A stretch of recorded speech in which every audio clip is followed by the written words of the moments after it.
నమస్కారం ఘంటారావానికి స్వాగతం. ముందుగా ప్రధాన అంశాలు.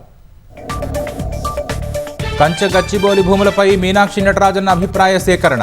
1-2 రోజుల్లో కాంగ్రెస్ అధిష్టానానికి నివేదిక ఇచ్చే అవకాశం.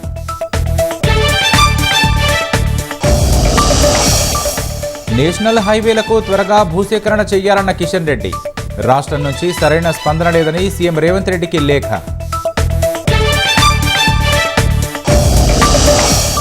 భద్రాచలంలో ఇవాళ శ్రీరామ మహాపట్టాభిషేకం. వేడుకకు హాజరు కానున్న గవర్నర్ జిష్ణుదేవ్ వర్మ.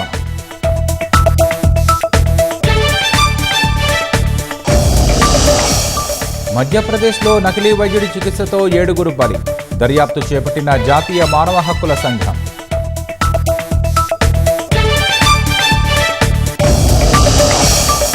ట్రంప్ విధానాలపై అమెరికాలో అసంతృప్తి జ్వాలలు. 2వ రోజు హ్యాండ్స్ ఆఫ్ ప్లకార్డులతో వేలాది మంది నిరసన.